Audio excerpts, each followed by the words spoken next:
What's tonight for? If this team get beat, we in the final four.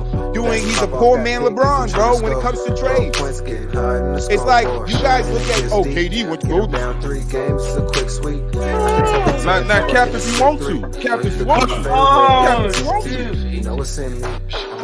When I said that they let James Harden do the same thing and let Kevin Durant do the same thing, and they're essentially letting James Harden do the same thing again. I said Kevin Durant should have took a 50-50 blame, and Westbrook should have took a 50-50 blame too. MJ fade away with the eyes closed. Buzz.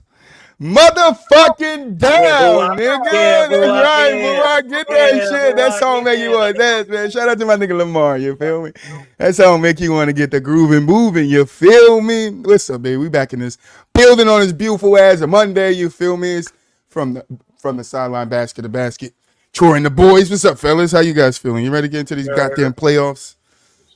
Been some rocky shit going on, some sketchy shit, you know? The fans ain't liking it, but I'm loving it. You feel me? We got to get into these matchups. Anthony Edwards, Joker. We got no what's his damn name? Donovan Mitchell tonight in Boston game. And last time I checked, it was a 4-point game. I don't understand that. We're going to get into all this shit. All right? The battle between the Knicks and the motherfucking Pacers. All right? We got to talk about it because me and my mom's husband I was at his house last night. The Knicks game before that, nigga. The Knicks game, I've been there every Knicks game, so I can yell in his face. So we're going to talk about it. But you guys know how we do. We started off with the question of the day. Trying to get my collar right, bro. I don't even care right now because it's about to get hot and sweaty in this bitch, bro. No whiskey Troy today, huh? No, it's whiskey Troy today.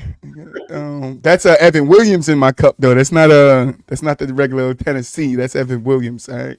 Wow. You feel me? All right. So I got the question of the day for you guys. I'm gonna give you guys 3 NBA teams, and you got to tell me which one would you rather play for, right? And it's not a particular roster. It's just the franchise itself. All right. The boys. Basically, right? I'm sorry. As far as location and yes. Where would you rather play? Your 3 teams. We're not answering this now, chat. We're gonna answer it later on the show. Your 3 teams is Lakers, Boston, Knicks. So that's LA, Boston, and New York. All right. I don't think that's too easy, but I know these guys got all show to think about it. But let's jump into our first motherfucking topic right now, man. I don't know what's going on in this Denver Nuggets versus Timberwolves series, but there's no way in hell you're going to tell me both teams lost both games on their home floor. You're not going to tell me that, all right? But it fucking happened, all right? I watched it happen. I mean, I'm pretty sure we all here watched it happen. So I'm going to kick the boo out. What the fuck is going on in this Timberwolves and Nuggets series?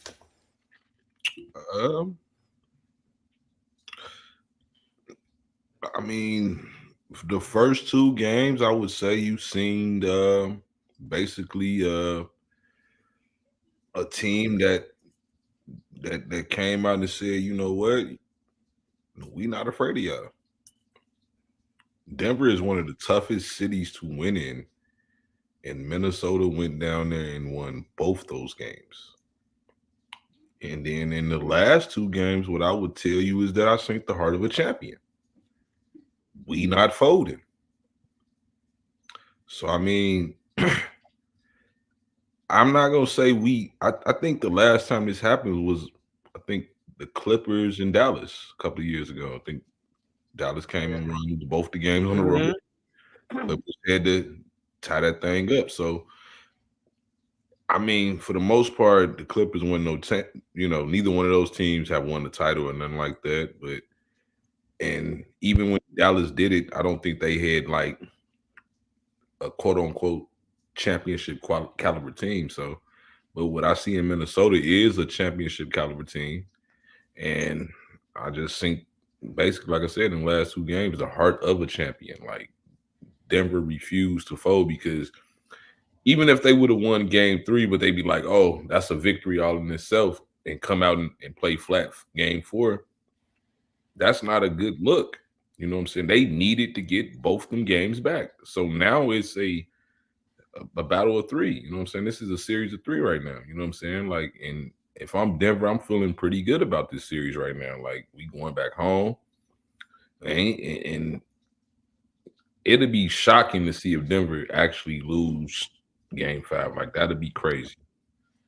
That'd be crazy.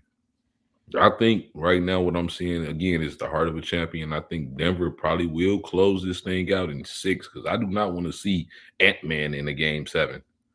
So I'm going to try to get it done in 6. Pretty much. Mulich? I'm not gonna lie to you. That's all valid points, dog. Like, I honestly, after the first 2 games, I thought the Nuggets was cooked. I'm not even gonna lie to y'all. After the first 2 games, I was like, yeah, these niggas cooked, bro.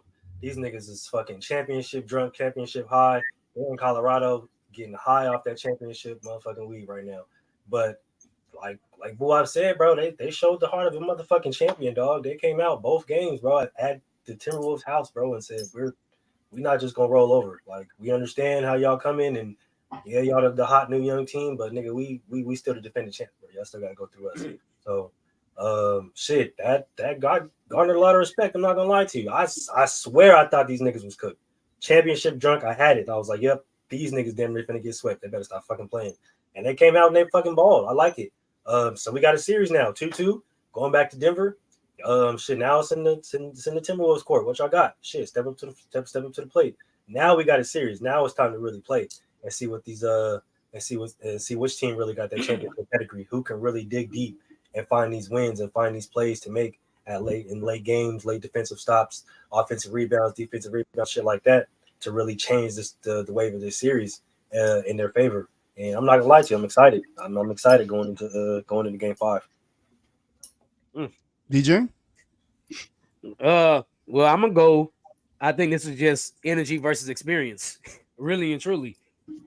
Minnesota came out with all the energy the first 2 games, and then when it was time to kick it on and the back's against the wall, you see the Nuggets, they turn up. I'm like, all right, let's go back to what we know. Let's slow the ball down, give it to Joker, let Joker work, kick it back out to Murray, and all of a sudden you seen the well-oiled machine that won the championship last year. Aaron Gordon turned all the way up the past 2 games. I don't know what was going on with him. That's really been the difference in why and then Cat went down. I don't know. It's because Aaron Gordon kind of was smothering these past 2 games. He was all over him. Yeah. Just off the speed and athleticism. He outplayed in the past 2 games, and that's really what the difference was in Denver winning the championship last year. It was Aaron Gordon. Especially in the West versus the Lakers and LeBron. I'm definitely excited for this series moving forward. I really thought that Denver was going to go down 3-1 coming back to Denver. I really did. I thought they were going to lose game 4 because I thought Minnesota was going to turn up after game 3. Mm-hmm. But unfortunately, Ant-Man was the only one that showed up to the damn game. Yeah. But it's an exciting series. It's so far. It's lived up to everything everybody thought it would be. And if you tell me now we got a 3-game series, who would I pick? I don't know who I'd pick. It's tough. Now it's tough. Excuse me.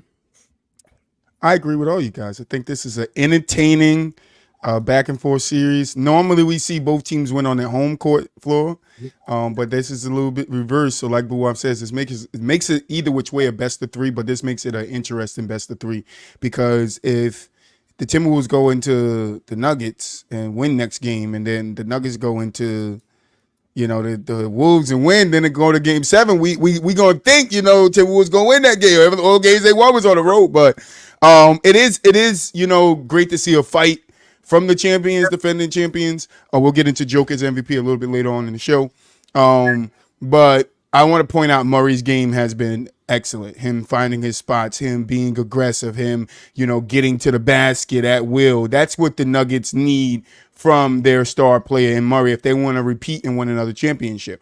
He's gonna have to be the leader of this team in some senses, where it's like the getting the offense started and making sure Jokic touched the ball where he needs to touch it. But Jokic also has been smart in these last two games. He wasn't so smart in the first two with the decision he made, but he's been very smart in these last two games doing what he do. He wasn't settling for jump shots because they were forcing him to try to take the threes. And then in this game, the last game, game 4, when they did leave him wide open for 3, he was busting them. All right. So want to definitely keep my eye on this series, even though it's a slow game. It's like if you watch the Knicks game, that shit is high energy, and you watch this game, it's like so slow pace. It's like feels like a real playoff game. You be sitting there on the couch like, ah, damn, bro, they fucking like. But in the next game, you're like, yeah, nigga, like. But it's just the atmosphere. So, Ant Edwards, keep doing your thing. That nigga is swole. All right, he is swole, and he doing some amazing shit out there.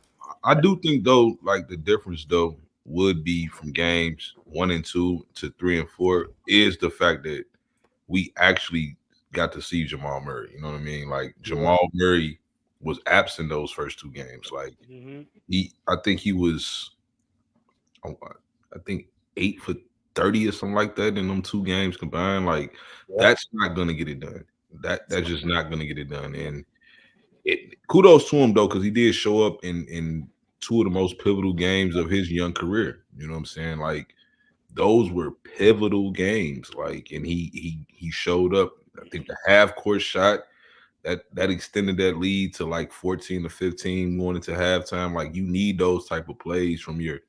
And it ain't so much as him being the leader, because Jokic is the leader. He has to be Robin instead of fucking Alfred. Like that's the reality. Like you're a Robin, and your Batman needs his Robin, but you can't be fucking Alfred. Like because Alfred is Coach Malone. We don't need you basically on the court being like, but ain't getting shit done. Like we don't need that. We don't need that. we just don't need that. That's a good point. That's a good comparison. That's a really good point.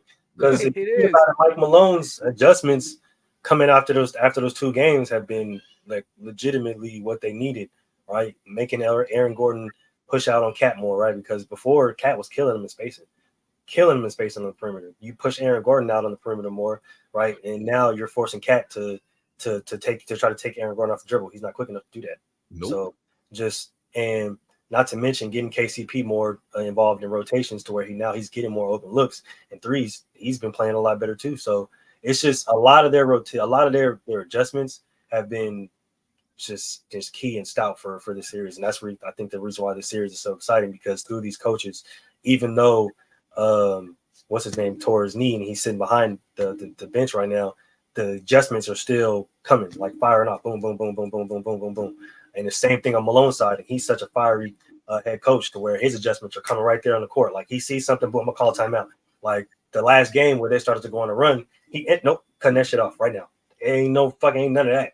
Y'all niggas ain't doing that. You feel me? So just those type of mind games going back and forth, I think that's what another thing that makes this series like super, super exciting. So like it's gonna be crazy. Did y'all notice that they had Aaron Gordon basically bringing up the ball a lot that last game? Like, I think that's a huge adjustment.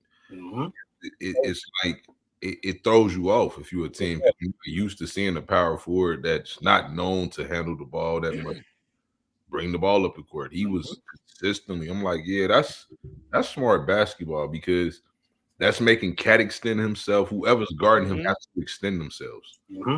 Smart. So that's pushing a weaker defender out to the perimeter, because we all know Cat can't defend on the perimeter. Pushing him out to the perimeter where Aaron Gordon is, that's opening up crazy space and back cuts for KD, for Bobby Jackson, even though he went down for a few minutes during the game, came back, gave him high energy. So it's just a lot. Mike Malone's adjustments, man. He got that championship pedigree, and I think his players are starting to follow that. This is going to be a fun one. Yes, it is. Stay tuned. Don't blink. You might miss something. I don't know. All right, next game. I thought I was going to come on this show today and tear Jason a new one. But I get to not do that, boo. Because we bounced back from the game 2 loss and we whooped their ass game 3. So I'm good. I'm good with it. You feel me? Y'all might not be, but I'm good with it. All right. Troy is good with it. All right.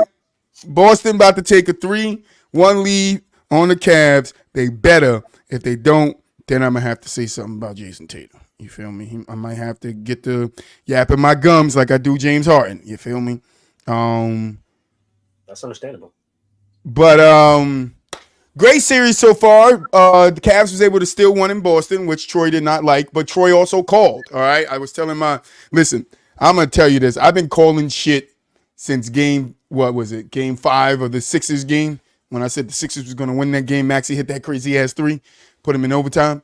I've been calling shit since then, and I just been right. So I said that when Boston beat Cleveland the first game, we blew them out.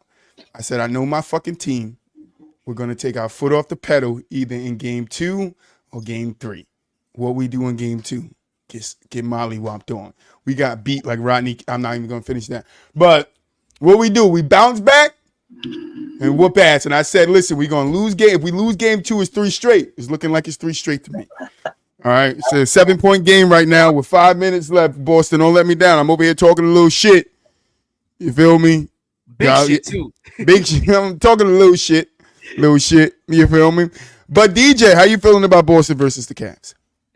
I'm feeling the exact same way I felt whenever y'all asked about the series. I still think Boston is going to win. I don't think the Cavs are going to stand a chance. I mean, they could pull out a game or 2 in this series. They're lucky if they pull out 2. I just knew that Boston has a tendency to let a team win a game they're not supposed to win in a series for whatever fucking reason. For whatever reason it may be. I don't know what it is, but yeah, I got Boston in 5. Mulich? Yeah, same. I mean, I get it, right? I understand. D. Mitch had a great game. Everybody else had a great game. It was pretty solid by team effort. But I'm not buying this, bro. I'm not buying this. Okay, no. Boston in 5, like I said, it's gonna happen. I understand all the Cleveland faithfuls and stuff like that. They got LeBron James in the building and shit, but I don't care. Y'all are gonna lose, go down 3-1, and then gonna wrap it up back at Boston. The following night. That's gonna happen. D. Mitch out the door. Boo-up? Yeah, I mean, it's no real surprises. Obviously, like Boston clearly is the more superior team. I will say this though. Shout out to Donovan Mitchell. He's been balling. You know what I'm saying? And a lot of people are beat. It's kind of like when you talk about Donovan Mitchell, he's one of those players I think a lot of people be up on, then they be down on him. You know what I'm saying? They hold him to kind of like ridiculous standards, in my opinion. Because I do think he's a very good player in this league. He's done some things that a lot of young players haven't done in this league. You know what I'm saying? And rookie years being like one of the highlights of his career. You know what I'm saying? Like to get rid of that Thunder team the way he did. And on top of that, just in general, like he's one of the best playoff performers of this young generation.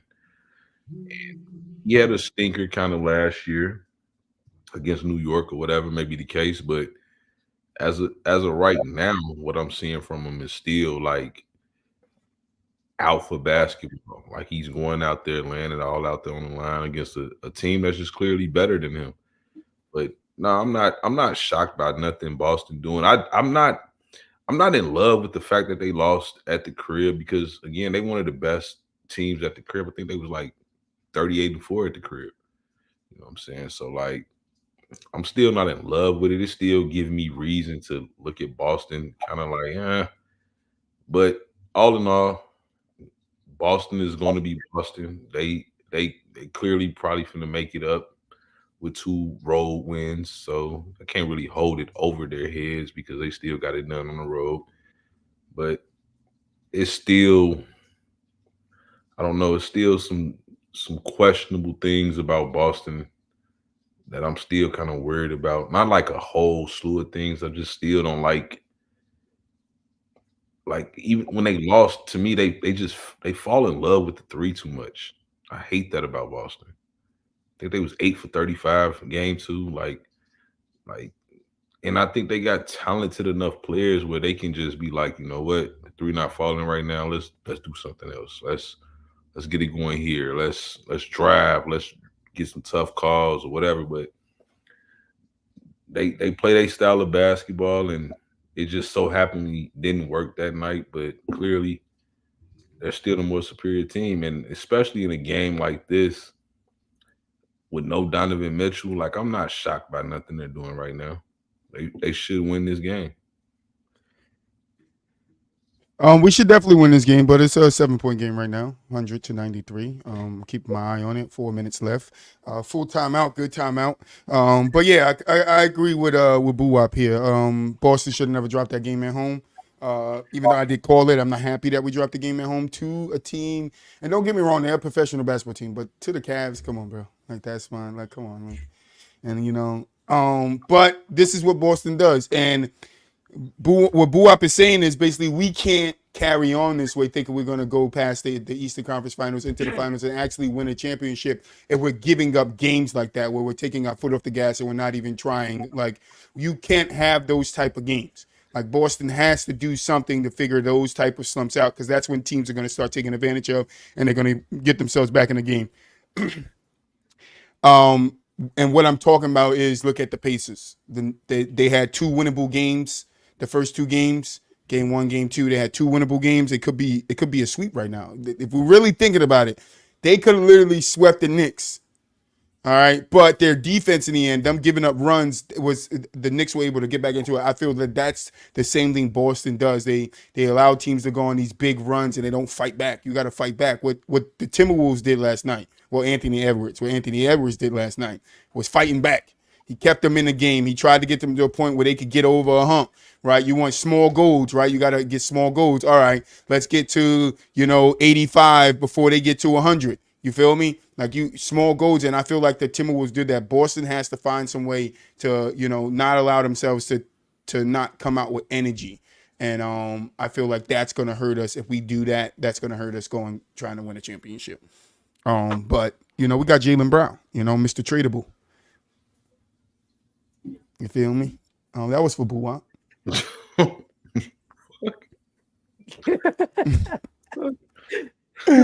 Oh shit! Everybody that keeps up with the show knows that was for Boo-Wop. Everybody knows that shit was for Boo-Wop. OKC versus Dallas. Woo! Oh my god! Like when I say there's some shit going on, the surprising twist of the NBA second round matches. Like this, that's why the title is what it is. See, they don't see that, but that's what it is on YouTube. You feel me? I didn't think Dallas would be up 2-1 right now. Thought OKC would have been up 2-1 right now.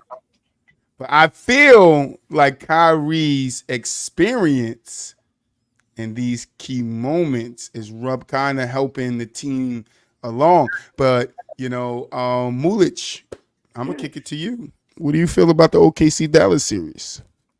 I'm feeling the sentiments that you feeling, dog. I feel like certain experience is coming through. Let me just say something about Dallas real quick. Their defense has been outstanding. I don't know if anybody's been paying attention, but Dallas' defense has been fucking crazy. Them two big dudes in the middle, they're not playing no games, okay? They turning everything back, and they're getting great looks at the basket consistently. It's crazy because like when they're playing as big as they are, you really don't even see Chet. I'm not even gonna lie to you. Like Chet's basically invisible out there, and it's crazy. I think Lively and Daniel Galford that they think is both them going absolutely crazy. And Lively, I know Mother's Day just passed, so rest in peace to his mom. He lost his mom a few weeks back. He's been balling ever since. Like he's got something to prove. Like that nigga don't got nothing to eat at night. So and so is Daniel Galford. Both them boys in the middle been going fucking insane. Like them niggas got no fucking food in their refrigerator, and they're like, yeah, nigga, we need a fucking meal right now. So because if you think about it, Luka's been hurt, bro. Like Luka's been hobbled up, Kyrie's been fucking going crazy and balling. PJ Washington, has been having games out of his fucking mind, but just their defense and Jason Kidd's adjustments has been absolutely fucking crazy, bro. Like them boys balling like they need nigga $5. Okay, I just ran into a dude at the liquor store. This nigga talking about I'm hungry, sir. Like, hey, they balling like they balling like that, nigga. Like they need a meal outside, nigga. You feel me? Spare change, sir. That's they balling like that, nigga. Yellow hit. Beating them the fuck up. Them Dallas boys ain't going. They ain't going out. I need a shot, boy. Yeah, I'll take one with you. Nephew, I need a shot. Nephew, I need it. He said, I'm my son. Feel me? I said, hey, OG, you feel me? You might want to go ahead and do like Dallas do, get the ball in like you need something, man, because what's out there on the floor going crazy. I hit him with my favorite line, card only, sir. I don't. Yeah. No, I hit him with my favorite. No habla. Yeah. Como? California. No habla. No. Nada. Away from me. Nunca. Who didn't? Oh, what? Mulich went. Who I'm kicking it to next? Who? Buap, you went after, right? I can swear you was. No, I didn't go, but okay, but Buap, you can go. Basically, I'm seeing this is more about experience. Kyrie, Luka, they kind of been in these. Definitely Kyrie, obviously, multiple trips to the finals.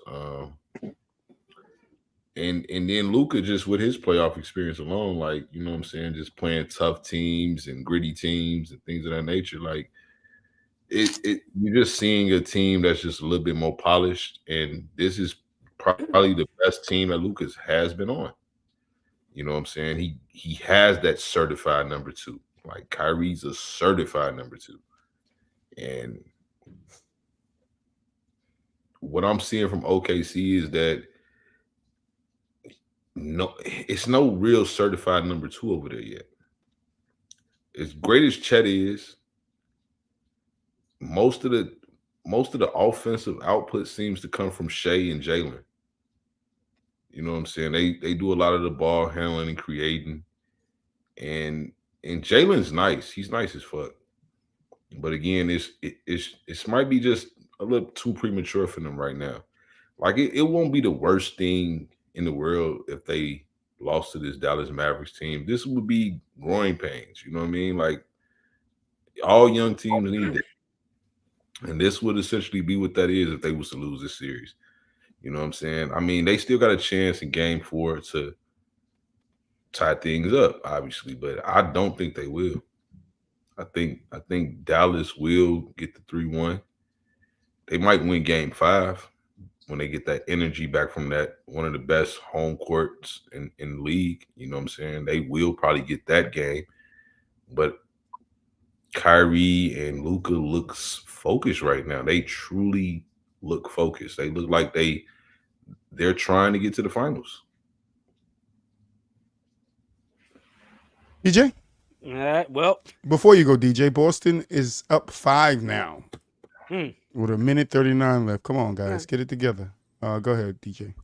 So the biggest thing that stuck out to me, the others, and y'all know what the others mean in OKC, other than SGA and Jalen. Gafford had a phenomenal game 1, and Aaron Wiggins. I think people overlook how great Aaron Wiggins really was in game 1. Aaron Wiggins was playing out of his mind in the fourth quarter in game 1. He was making all the defensive plays, all the key baskets at the rim, grabbing rebounds. Like Aaron Wiggins played out of his mind in that game 1. But again, this is what Dallas did. Dallas took their biggest blow and said, "Okay, next game we can come out and we can take that now." And was like, "We already took your best, so the next game we come out, we're gonna take that one too." And everybody's talking about, hey, the experience, bruh. The experience is crazy. The experience is crazy. I think the what's the center name for Dallas? Gafford. Mm-hmm. Once Gafford turned up, he's past 2 games. He started blocking shots. He started making it tough at the basket. Him and Lively being there, just that we all knew what Kyrie and Luka was going to do. And I know Luka's a little hobbled, but we all knew what those two were going to do. They're doing exactly what we expected them to do, even though Kyrie has took it up another level where I didn't think he was going to go up another level. He did.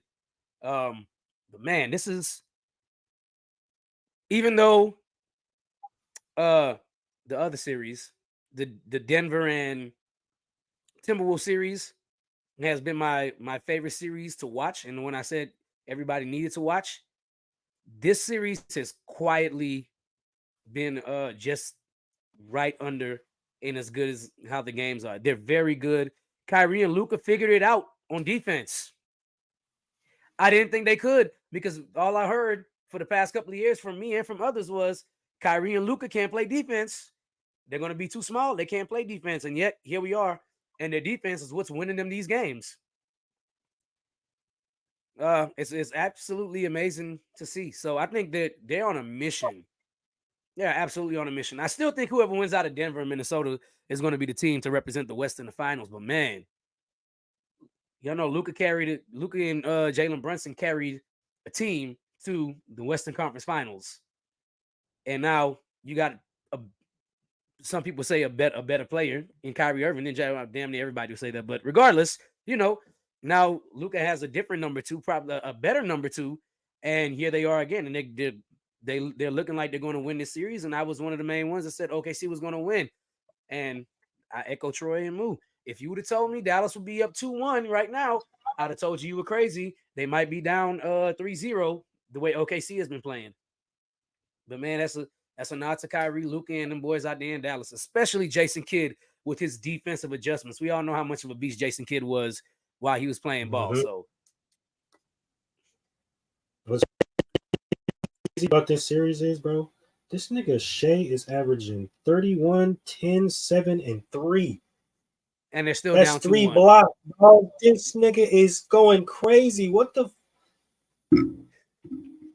I felt like he was snubbed, but that's another conversation, I guess. We're going to talk about that later.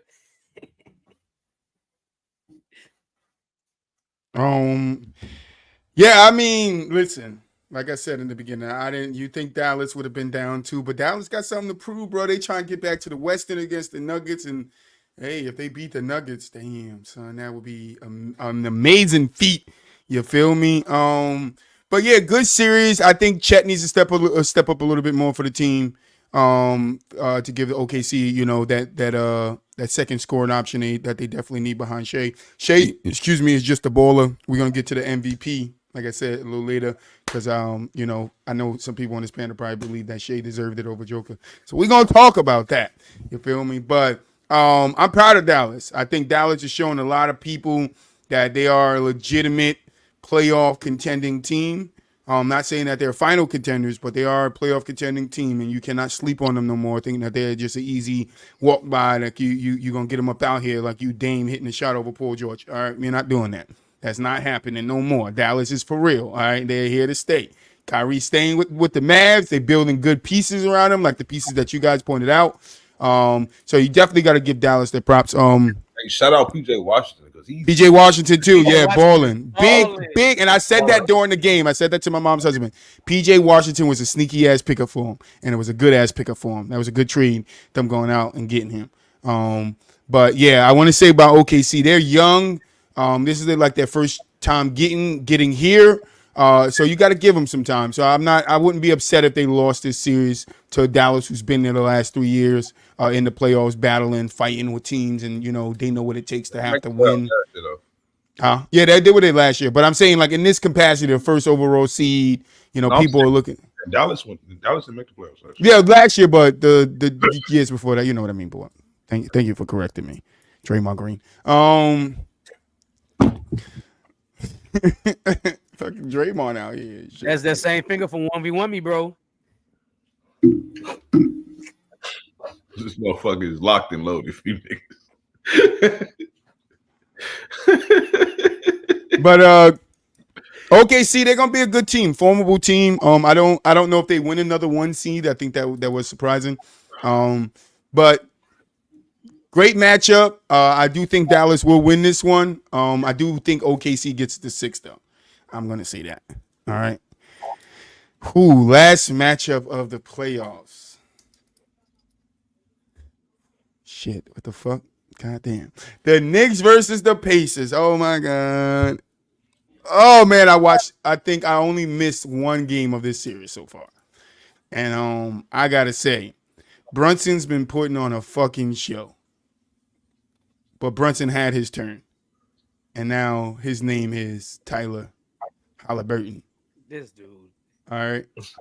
Tyler Hero and shit. You feel me? He Licio Iglesias and shit. That's his name, nigga. He out here being a hero. All right. He out here Mariah Carey and then when a hero. You feel me? You feel me? But yeah, DJ, let's kick it to DJ. What are you feeling about this Knicks versus Pacers 2-2? Is it tied 2-2? Yep. Yep. I think this is probably the most even series of them all. I think if Julius Randle was playing, I would probably give the edge to New York. But even if you add Julius Randle, it doesn't give them that much of a big jump. To me, anyway. Other people might feel different, but to me, it doesn't. I think the Pacers are going to win when it's all said and done. I do. And it doesn't matter because all they're doing is playing to see who's going to lose to Boston next round. So there you have it. Mulich? I think this can be the most exciting series. I'm not gonna lie to you. I think this has the potential to go 7 games, especially with how horrible the Pacers are on fucking defense. I'm not gonna lie to you about that. Yeah. With OG Anunoby going down, it's gonna take. I'm telling you, it's gonna take a Herculean effort from that boy Jalen Brunson, man. And he's been carrying on their back, even with kind of hollow with the hand and the ankle and whatever the case he got going on. But them Villanova boys been over there balling. They've been putting shit on their back. So I'm excited to see what they're gonna do. But at the same time, the Pacers have been really good offensively. They've been having the other guys, not named Tyrese Halliburton or Miles Turner, kind of step up and really play some really good basketball as of lately. So if they can get a fucking stop, then maybe they might be able to put it together a few wins. But we'll see. I still got the Knicks ultimately winning this series. I think Jalen Brunson's going to shoulder these guys to the next round to ultimately probably lose to Boston, honestly. But yeah, no, I got the Knicks. I think Jalen Brunson got this. Like I said, he should have got some nods for MVP because he's definitely showing it right now. Anybody else? Did I call Boo up? I will. Boo up? I mean, I would say this is definitely one of the more exciting series. But the reality is, like, it's only so long, and I know that's you could tell this is a Thibodeau coach team, right? The next man up mentality, but it's only so long you can get away with that. You know what I'm saying? Like, they got away with it basically since All-Star break, since they lost Julius Randle, next man up, and which boded kind of well for them, right? For the simple fact that DiVincenzo started playing out of his mind. Josh Hart, he's been pretty solid, but he's just really a rebounding monster right now, and playing great defense. A good player. But I also thought, when they got rid of RJ Barrett and brought in OG Anunoby, I thought that was a great pickup because OG provides you. He's going to give you 18, 19 points a game with some stellar defense. And I don't think that's, no knock against RJ Barrett, because I still think he's a solid player too for the most part. But I just think OG's better and better suited for what this Knicks team was trying to do. And when you lose a guy like that, that hurts. It just really hurts. Like, and you could tell by the blowout losses they've been kind of going through, right? Like, they're looking gassed. Jalen Brunson's looking a little gassed. He's playing 43 minutes a night. Like, I wouldn't be surprised if the Knicks won Game 5, but I also wouldn't be surprised if they lost Game 5 at this point because he's looking gassed. And it's only, it's just only so long you can keep playing the way they were playing and losing players along. You know, you lose. You know, even though Mitchell Robinson is not like he's not even starting at the moment. He wasn't starting when he was playing, but he's not there no more. And he was a guy that can provide you some rebounds, some solid defense. He's no longer there.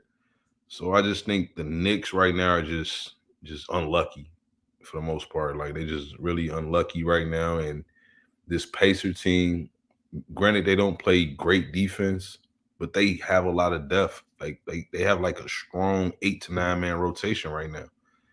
And Tibbs is a guy that's traditionally only ran like 7 to 8 players. So I just think, you know, and another thing I think is Obi Toppin. Like it look like he out for blood. You know what I'm saying, against these boys right now. Like he look like he out for blood. Like nigga playing like he ain't got the nigga, did you see? Was he the one who caught the windmill? That was Obi Toppin. That motherfucker half-baked windmill that nigga did off the alley. So that shit was sick. The other alley he caught too was sick as fuck, bro. Yeah. That nigga out there. He out for blood right now, bro. And it's just like, I think the Pacers, you know, it's kind of, I don't want to shit on them or nothing like that, but it still kind of reminded me of what the Hawks did a couple of years ago when they got to the Eastern Conference Finals. It's just like timing is everything. They're kind of overachieving for the most part. They catching teams at they you know, vulnerability right now. You know, they caught the Bucks.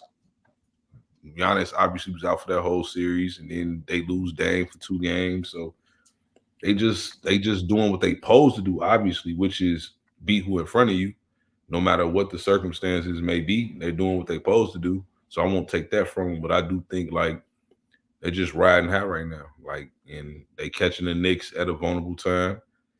And I don't think that's gonna be the case if they run up against Boston, unless you tell me Jason Tatum got hurt or some shit like that. And then it's like, oh shit. Even then, it's gonna be a tough out still, but they'll still be essentially doing what they're supposed to be doing at this moment, which is beating who's in front of you, regardless of their circumstances.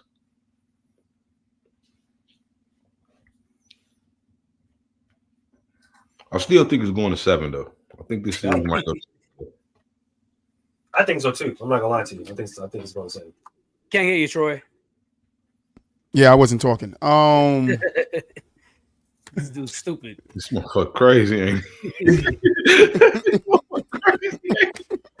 On live talking that shit about talking. I wasn't talking, nigga. Nobody heard nothing. I wasn't talking, nigga. I did the Chinese shit. You feel me? I moved my mouth, but words didn't come out. You feel me? But no, I agree. This shit does have the potential to go 7. This is a great fucking series. But the reason why I don't think it's going 7 is because what Boo-Wop said. The Knicks look like they are fatigued, and playing every other day, it seems like it's bothering them more than it's bothering the Pacers. And Tyler Halliburton, halitosis over here. This nigga is on fire. You feel me? This nigga is hotter than your grandmama's biscuits fresh out the oven. You feel me? This nigga's he came out game 3 busting threes like them shits was motherfucking layups, and then he opens game 4 doing the same shit. Are y'all hungry today or something? Because what the fuck is up with all these food references? Like it's like bacon on the grill, you know? It's bacon on the motherfucking grill out here. You feel me? I'm trying to tell you, I ain't never seen niggas hoop like they was hungry. Them boys out there hooping like. Listen, Moo, tell him, Moo. There's a difference between shell steak and ribeye. I'm trying to tell you, them niggas said we need yo, man. And that nigga was out there trying to get the ribeye. You feel me? But back in the day, niggas used to hoop. Niggas used to hoop for women, right? Like niggas used to hoop just to show the women. Oh, they got the bad bitch on the side of the court. Let me go and show up. No, these niggas hooping for a meal. Hey, Seamus, remember when you brung what was her damn name? Precious to the basketball court? You start talking all that shit, and I send you shit on the gate, and then I looked at her and told her to tell you to shut up. Fuck wrong with you? See, exactly. You just can't bring your bitch to the game no more. You feel me? Because she might get cooked. Tell your man to be quiet. For that, the niggas is hooping for that Big Mac, bro. Like they need that. Big Mac. Yeah, they out there trying to eat whatever Zion eating. Whoever wins gets Zion meal for the day. You feel me? But I do think it has a potential. But I just think the Knicks, just in my eyes, right? I just think if the Pacers come out game 5 like that, I don't think they win this. I don't think it gets to 8. I mean to 6. I can't even to 7. I can't even fucking talk. The series is going to 8, nigga. It's going to 8. You feel me? But yeah, I just don't. The Knicks just look so depleted to me. Like my mom husband was saying, look, with all of our injuries, if we beat the Pacers game 3, we define the odds. We define the odds. Fuck the odds. We don't live in Las Vegas, Mel do. Give a fuck about no odds. If the Knicks would have beat the Pacers game 3, it would have just looked like game 1 and game 2 to me. They came out and did the same shit. If you go watch game 1, game 2, and then look at the Knicks the early game 3, they were doing the same shit and they were beating the Pacers. The Pacers made the adjustment. Now, were the Pacers supposed to win on their home floor? Yes, they did what the fuck they were supposed to do. Would have been great for the Knicks to win that game? Yeah, it would have been great for them to win that game. But niggas started looking ahead to Boston, talking about he can get 1 game on us, nigga. 1 game? You think I give a fuck about 1 game? The Heat got 1 game, no Jimmy. You feel me? You feel me? Cavs got 1 game. Hold on, let me make sure the Cavs didn't get 2 games. They did. Just one. All right, the Cavs got 1 game. You feel me? Fuck wrong with y'all out here. You feel me? But I do think Brunson's foot it is bothering him. I know Nate Smith did slide under him during the playing game 4 and kind of twisted that ankle a little bit more. I think there's some guys stepping up. Alec Burke. I want to shout out Alec Burke. Alec Burke's been playing really well off the bench for the Knicks. When he was out of the rotation, he's back in there. He's playing well. He was one of the highlights from yesterday's game. But I think it comes down to, and I'm going to tell y'all this, right? And I want to know you guys' opinion on it because Troy know he's right. But we're going to say this, right? There's no Randall, right? Right. There's no Randall. So if we're looking at the hierarchy of the Knicks right now, this is the top 3 for me. And this is their key to winning for me. Brunson, DiVincenzo, Josh Hart. Now, if we look at game 1, game 2, and early game 3, right? All 3 of those players went off, and they was able to have success with them doing that. I told my mom's husband that if you can get Brunson with 25, 30 points, 40 points, great. It's not automatically going to give you a win. You need DiVincenzo to have 25. You need Josh Hart to give you 22 to 25.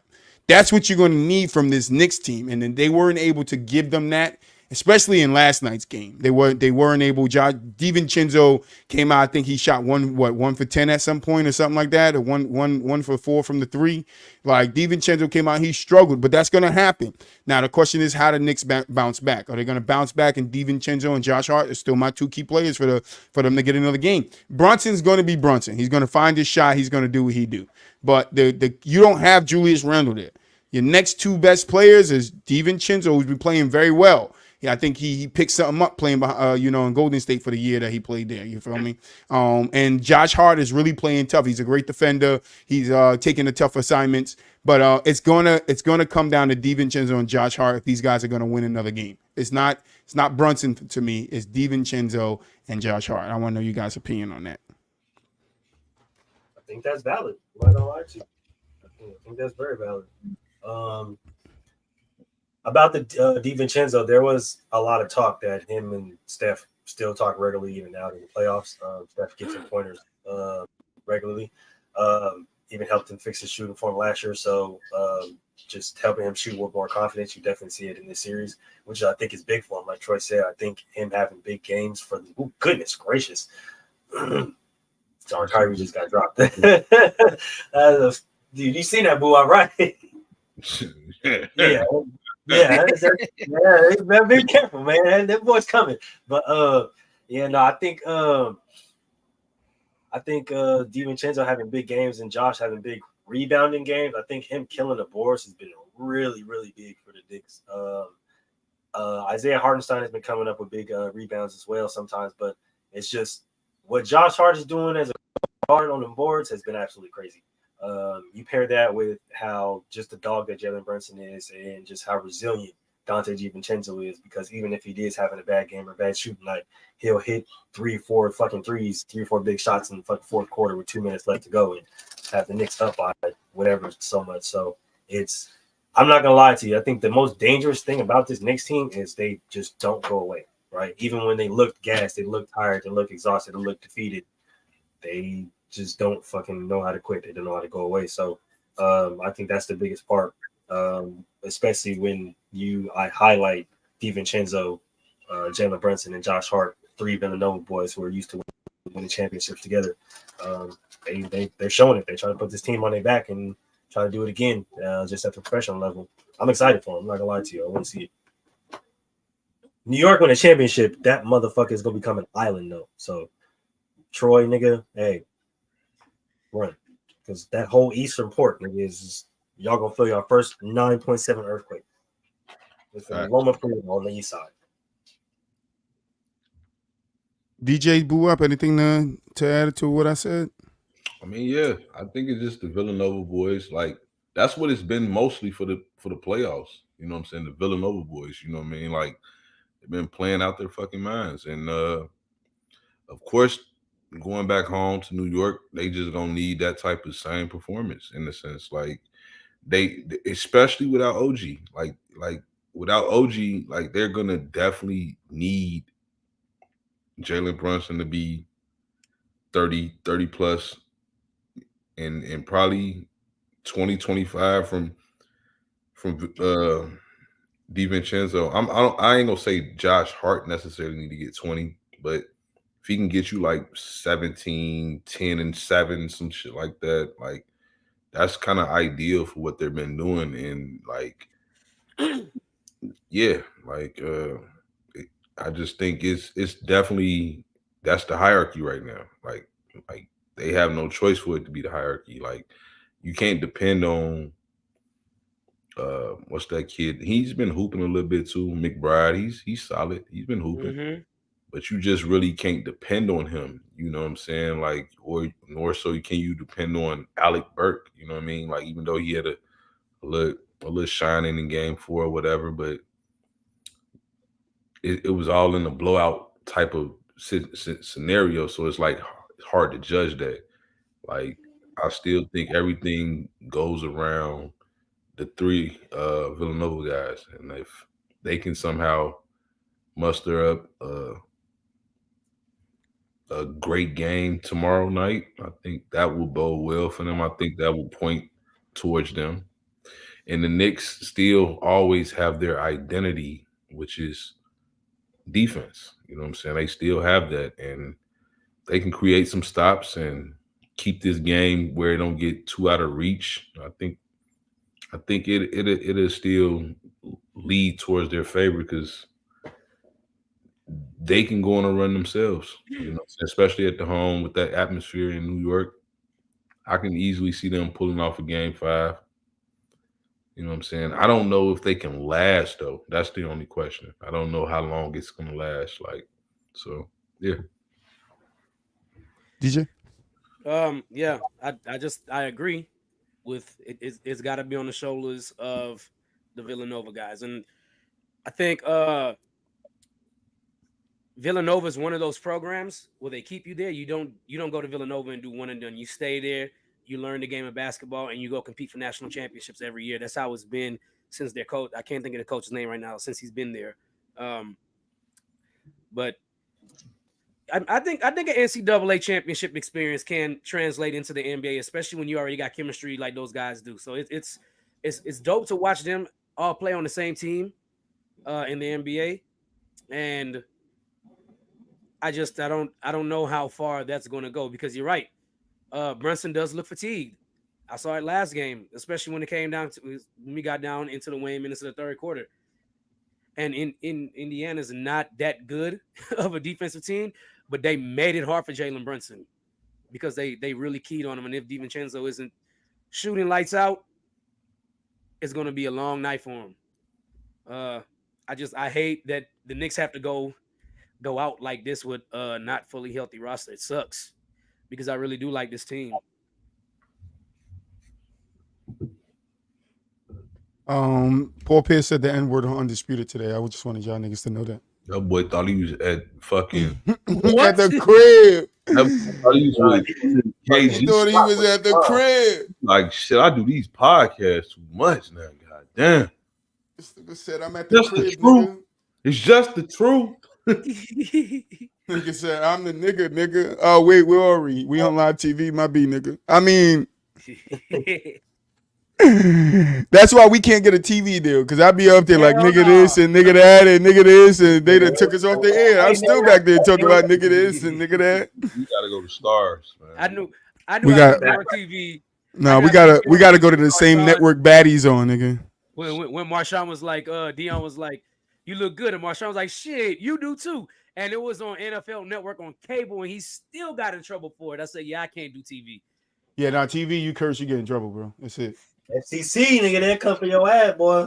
That's it for you. We gotta go cable. We gotta go cable, man. We gotta go motherfucking antenna. we gotta go antenna, nigga. You gotta. What's the black network? You gotta pay to subscribe to us, like, Nigga. We gotta go Fire Stick, nigga. We gotta get on the Cody. We gotta get on the Cody, nigga. Cody. Is that still a thing? Damn. We gotta get on the Cody. You feel me? Hey. All right, so last part of this Knicks conversation before we get to the MVP conversation, Draymond Green came out and had something to say about the Knicks, saying that they're basically we're going to see this, and you know, teams get to the conference finals, they go on a run, and then they lose, and then you don't see them for the next 10, 15 years. And he used Portland as an example with Al Farouk Amino and them boys. Said Portland and Atlanta. And then he used Atlanta. Oh yeah, because CJ damn sure did put a nail in the coffin for Denver. So I would like to know, do you guys think Draymond is right, Buak? It's not so much that I think he's right, because none of us know what could transpire, especially for a team like New York, because New York is not a small market team. They can obviously get free agents to want to come there and things of that nature. So I think for me, this is Draymond working on career after basketball right now. Like, just talking. Like, I could get the Portland comparison, you know what I'm saying? But like, at the end of the day, this is a guy that's, to me,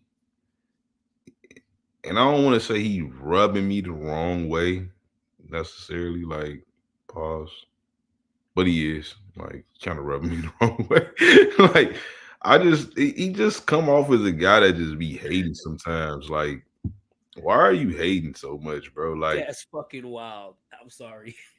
Draymond the hating green. Like, he just be hating and shit. Like, you know what I'm saying? And I ain't gonna lie, I always had I don't knock people for having like a good vocabulary, quote unquote, right? Like, I think I can talk proper if I want to, but I'm from a nigga. Yeah, You hood. I'm from the hood, bro. Like, I'm a nigga. I talk. You better understand me or fuck you. Like, that's just what it is. Like I don't Stone cold, nigga. I don't give a fuck, bro. You know what I'm saying? It is what it is. Like, Draymond, he talks so proper on these podcasts, you know, and trying to get his shit off. But it's like, bro, they're gonna get Draymond on the recording like they got Rachel Nicholson. Bro, like he the shit he do on the court don't even correlate to how he be talking on this podcast. Like, goddamn, bro, like correlate. They gonna get Draymond like they got Rachel, nigga. They got that boy Draymond like this. What he was doing like this?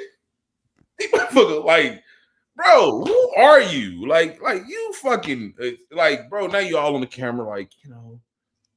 I just want to say, you know, like, bro, like, this nigga done punched the fucking Nurkic in the face, and he went on his podcast like, today we're going to talk about, like, bro, who are you? Will Smith slapping Chris Rock. No, nigga, let's talk about you punching Nurkic, nigga. What are you talking about? Be happy. Be happy you won. We get it. We understand you were part of a dynasty. You were the key pieces. I wish I had a button that said, congratulations, bitch. Like, damn. Like, why you gotta shit on other people's raid? No, and I know this is my boy Moo Team, but like, it's like he just trying to shit on other people's raid because you wasn't good enough to help Steph Curry get your team to the fucking playoffs this year, my nigga. Like, that's just the truth. That's a tough pill to swallow. Yeah, like, you just doing a whole lot of shit talking, shitting on other teams with getting better, but what is Golden State gonna do next year? Motherfucker, while you doing all this talking, what they gonna do? They looking to replace your ass. How about that? Buop is a Hey, he's a Boo bark agree in the with day, everything you nigga. said. Buop's a bark in the day, nigga. I knew I should have talked. We had to talk about the Draymond. Oh man, Who didn't go? Moo. What's up with your boy? You agree with your boy on the Knicks? They pretenders. They're cooking, man. Shit, that nigga better shut up. Shut up, dog. What the fuck? I ain't gonna lie to you, bro. Like, just appreciate what the fuck niggas was going through. Appreciate the grind, dog. Like, niggas didn't come out and say this shit when you weak ass niggas was sitting there trying to get past the Nuggets and trying to get past the Clippers and shit. Like, shut your ass up and let these niggas, young niggas, grow, bro. Like, I get it. You're salty because you're old and you didn't get to the fucking playoffs. I can say this because I'm a Warrior fan, nigga. So anybody come for me, nigga, come for me. It don't fucking matter. You're salty because you're old and you niggas didn't get to the motherfucking playoffs, nigga. Like, that's what the fuck it is, bro. But you don't got to shit on other people's success just because you feel like that team is not going to go anywhere. They're going to be like the Trailblazers. They're nowhere built near the Trailblazers. They're built way better. Even if they move some pieces, they're still going to be contenders next year because of the coach they have and because of the pieces that they have, including the guards. Like, it's not just the big guys. As you can see, they've been carrying themselves through these fucking series with guard play because all of their big men have been fucking hurt. So shut up and relax. You don't see Steph or fucking Clay, nigga, coming out like, yeah, so, nigga, look at fucking the Pelicans. Yeah, they're going to be all right, bro. But, nigga, like, no, bro, shut up. That's the one thing I don't like, bro, when a nigga gets to talking too much because he's so successful and now you feel like you got to shit on other people. Be humble that you got your shit, bro, and go back and ride off into the sunset and be happy for what you got, my nigga. You feel me? If you just so happen to get another one, bet. Kudos to you. Congratulations. But that don't mean you got to go shit on the young people that's trying to come up and be where you at. That's weird. Shut your ass up. Enjoy your fruits of the labor that you put in. And, nigga, go fucking do TV or something, bro. But, nigga, like, leave these young niggas alone. Nigga, shit. The fuck? They ain't got nothing to do with you. They obviously kicked your ass so bad that you're not in the playoffs. So they got some shit to say that you don't.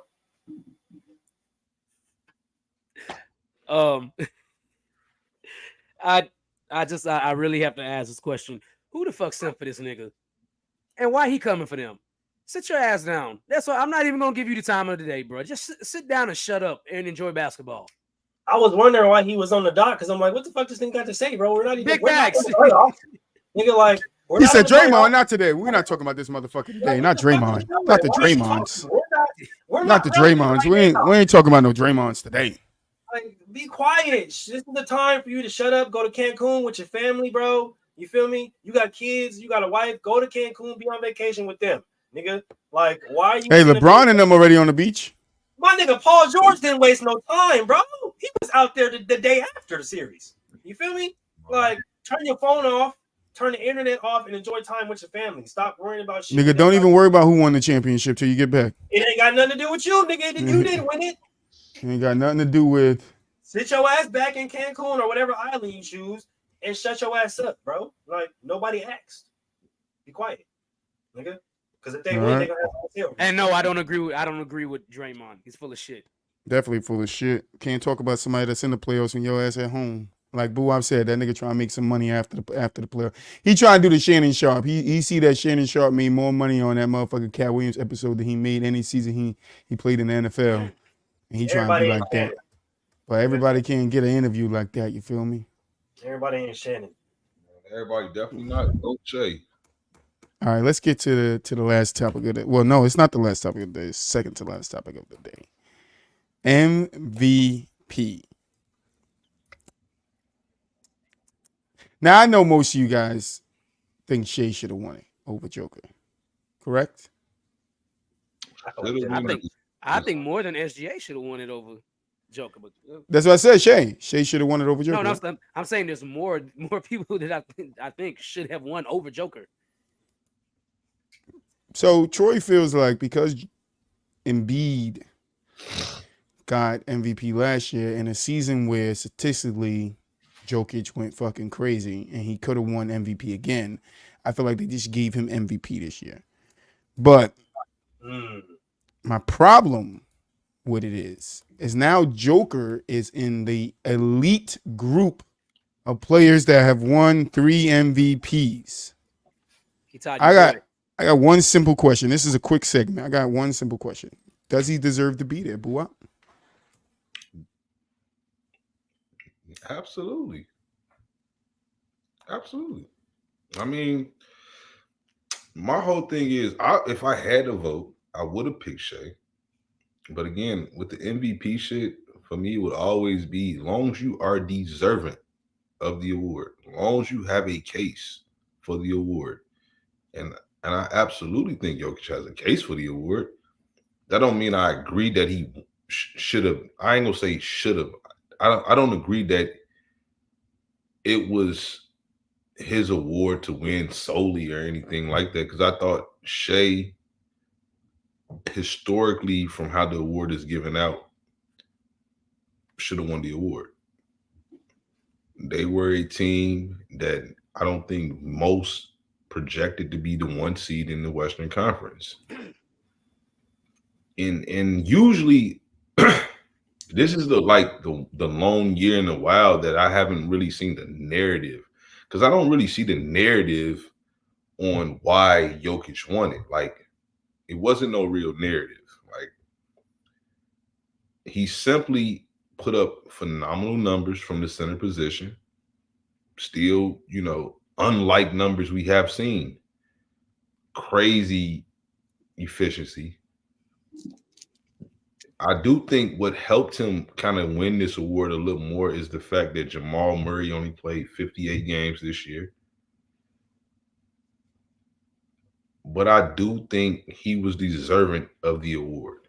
Like, again, being deserving of the award don't necessarily guarantee you the award. I just feel like as long as you have a strong case, and I believe he had a strong case to win the award. I'm not mad that he's in this elite company. Like, because again, I don't think MVPs just mean you're flat out, like, you know what I'm saying? Like, because Steve Nash has 2 MVPs. Nobody's think he's better than Shaq. Let me stop you there. What if Steve got another MVP, and then you could put his name in an elite group of star players with 3 MVPs? It's not a lot of people that got 2 though. Right, I know, but that's what I'm saying. Jokic is up there with Bird. Who else has 3? Jordan, LeBron, Kareem. Jordan, Kareem, Moses Malone. Moses Malone got 3? I think so. I mean, I should have had the list with me. That's bad hosting by me. I believe he got 3. Double check. I'm checking right now. Kareem, Jordan, LeBron, Bill Russell, Larry Bird, Will Chamberlain, Magic Johnson, Nikola Jokic. Yeah. Moses got 2, I think. Yeah, I mean, that's an elite group of players. Oh, yeah, Moses Malone. He got 3. Moses got 3? Moses Malone. He got 3. I thought Moses had 2. That's crazy. Moses was cold as shit, boy. God dog. Yeah. I mean, 3 in a row, too. Yeah. 79, 80, and 81, right? Mm-hmm. Yeah. I mean, again, I'm not mad at it. I'm not mad at it at all. Like, I do think Jokic is a generational talent from what he's doing from the center position. And he's not your typical, like, dominant center, right? Like, just calling for it in the post, bang, bang. He's doing it all over the court, bro. Like, he's just getting it done. And I think, like, again, he's different and he's winning. You know what I'm saying? Like, his impact to winning right now is strong. So I don't have a problem with it. You know what I'm saying? It don't, to me, I think people get carried away with it. Like, not saying, you for bringing this question up, Troy, but like, I just think people in general do try to make more of it. Like, oh, well, he's in this unique category. But again, it's players, because I think Moses Malone is a player that don't really get put in like categories that he could very well be in.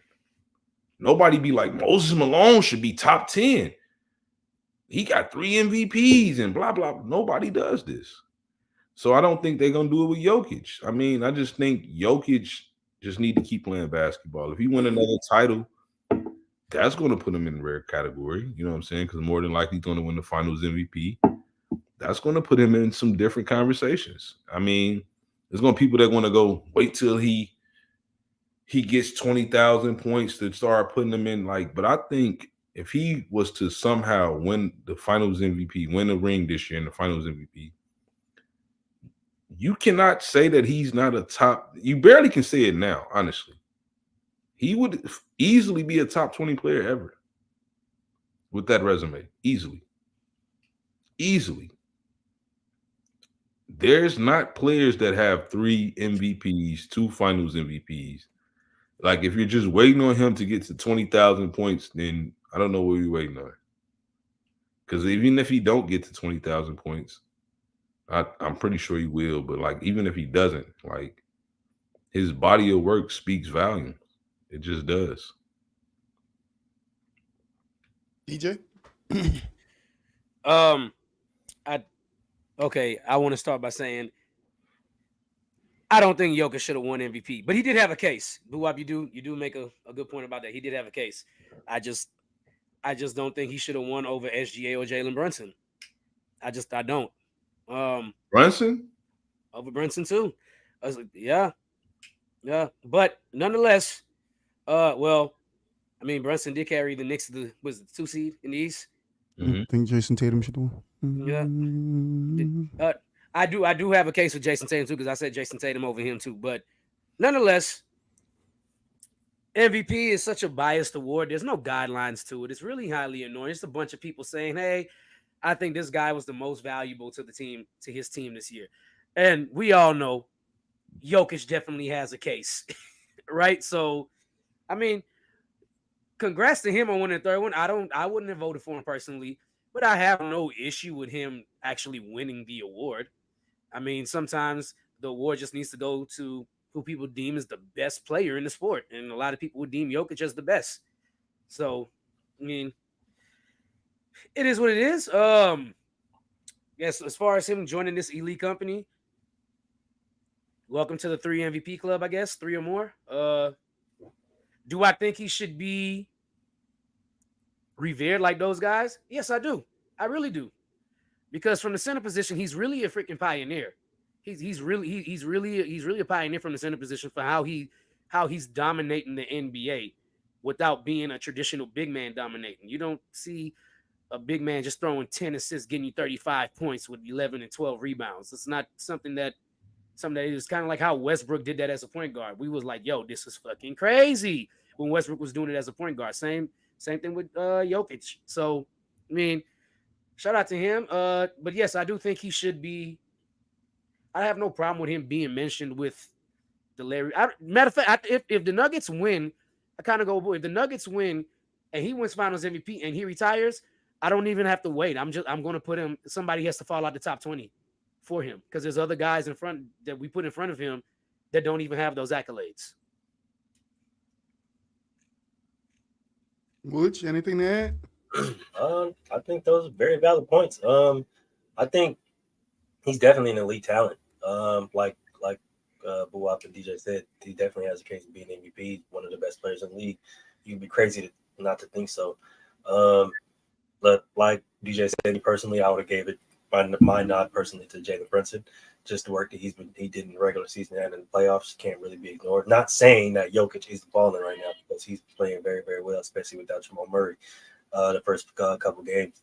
And even though Jamal Murray's been kind of shaky, he's been handling the lows. So definitely not going to sit here and say that he didn't deserve any MVP nods. It's just me personally, I think that what Jalen Brunson did and what Shea did was just a little bit more impressive. But to say that he's in that elite company, I mean, yeah, sure. I mean, it's not easy to win 3 MVPs. I think in order for me to really put him top 20, I think he would have, if he goes on to win another championship and another Finals MVP, then goes on to win another championship. But Jamal Murray is win the final MVP. But he decides to retire after that. 3 chips, 2 Finals MVPs.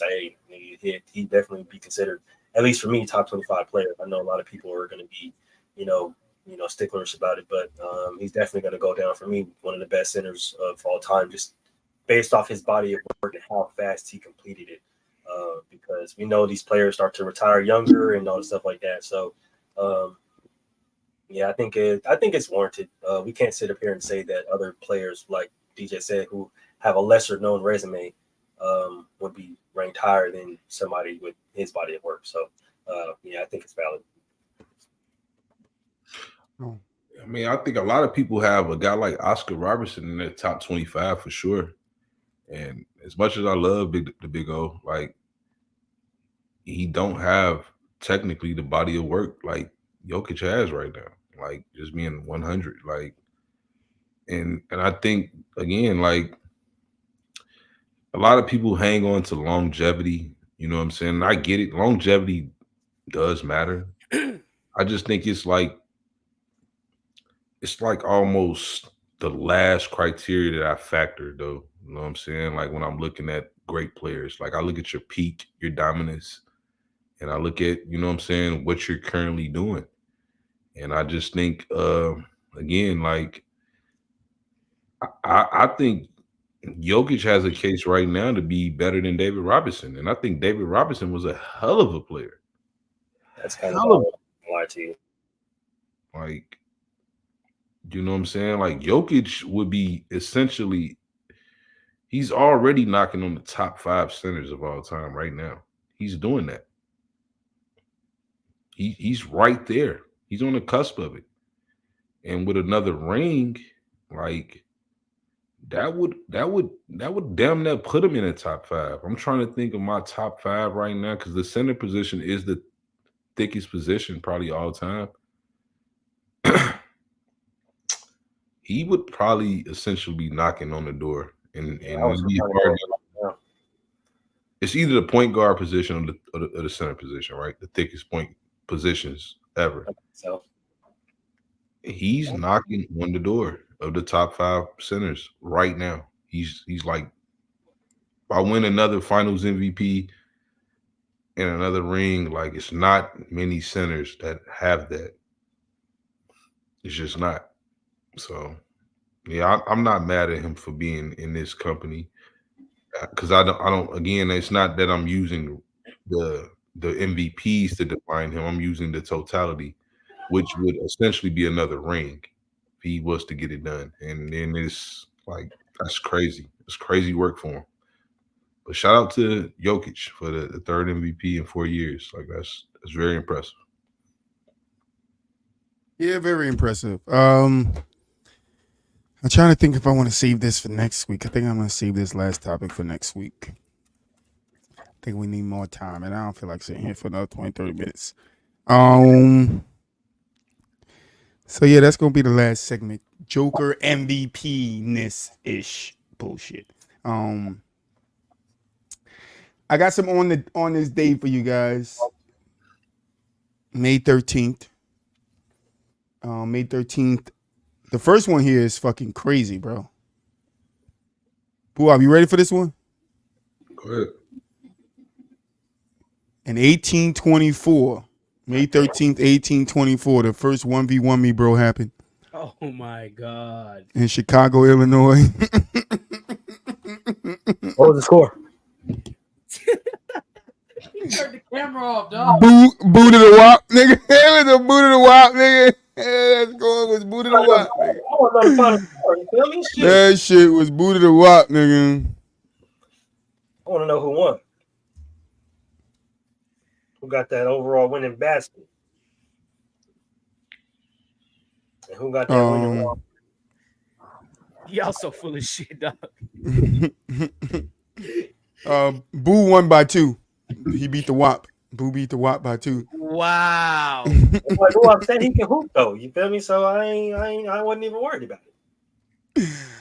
Oh shit! They had a game of Love and Basketball. You feel me? Wop was the one singing. I ain't gonna do it to you. All right. May 13th. 19. What was singing this song when they was making love? Making love in the bed. Oh no, that woman's worth. Hold on. That woman's worth right there. All right. In 1922, one time All-Star Bill was born. I don't know who the hell that is. Love you, Bill. Which Bill? There's so many Bills in the league, bro. Bill Walton, fuck Bill that Walton. nigga. In 61, How many Bills All-Stars don't move? Hey, I didn't know this. In 60, this is why I do this. In 61, two-time NBA All-Star Dennis Rodman was born in Trenton, New Jersey. That's about almost an hour away from me. That's not. I didn't know that. 77. Blazers beat the Lakers 4-0 in the conference finals, Western Conference Finals. In 84, Boston beat the Knicks 4-3 in the semifinals. In 87, Piston beats the Hawks in the semifinals 4-1. And 97, Bulls beat the Hawks 4-1 semis.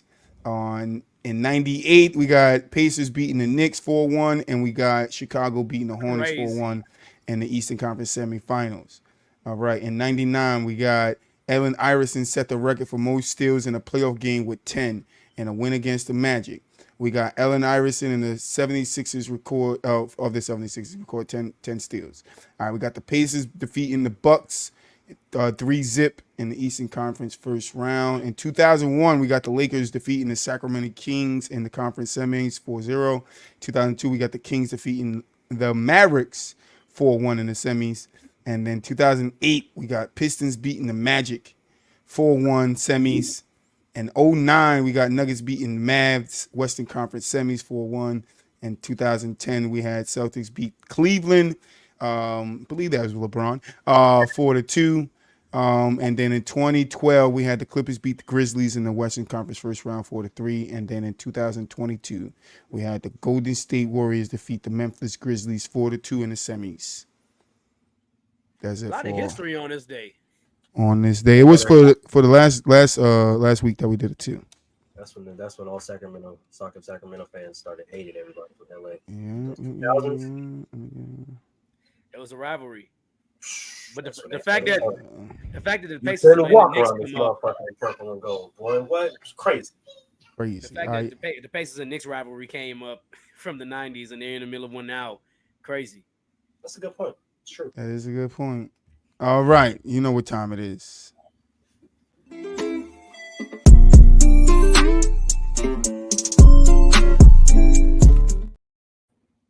Bring them to the era, you feel me? This is when the segment where we take two players, we swap in the era and see who would have the better career. But today we're doing it a little different. Last week we did 3-point shooters. Today we're doing dunkers.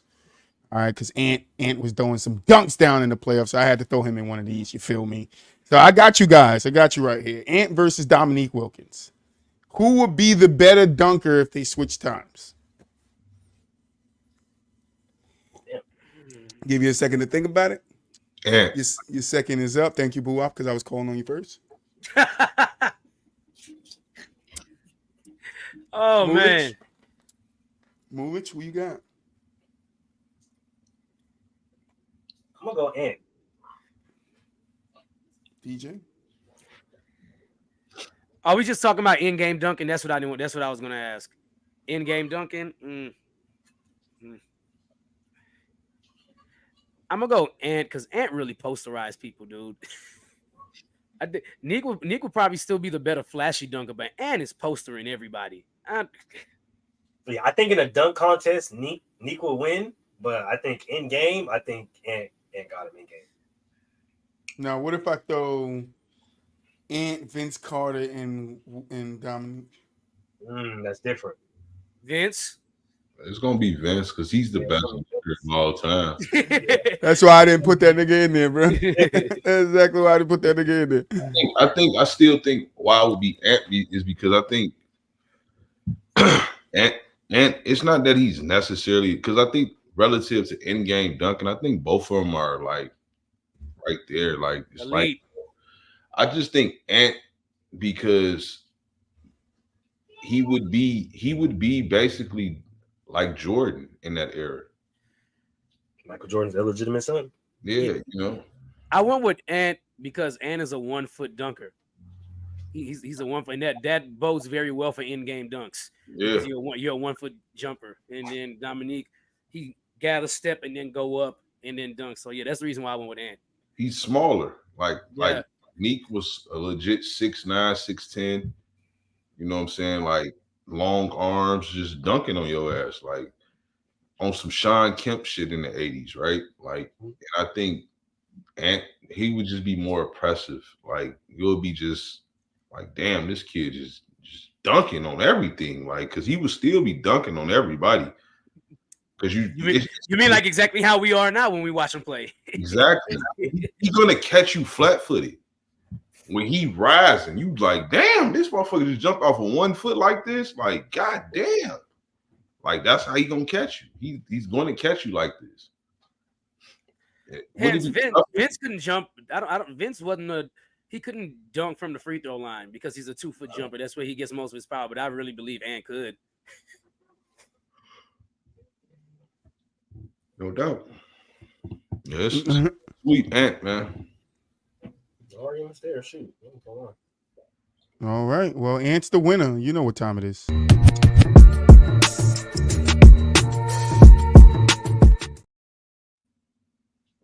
All right. I've been thinking about this all day. I'm not gonna lie to you. And LeBron James Jr., LeBron Ramon James Jr., stay your ass in college, okay? I don't care who your daddy is. I don't care what the fucking scouts have been saying. I don't give a fuck about that shit. Stay your ass in college. And get your ass back in the motherfucking college. Read a book, okay? This nigga's stupid, bro. And nigga, develop your skills a little bit, and I guarantee you're gonna be solid. The only reason why I say this is because I'm a fan. I want to see you succeed. I don't want to see the fucking bust moniker.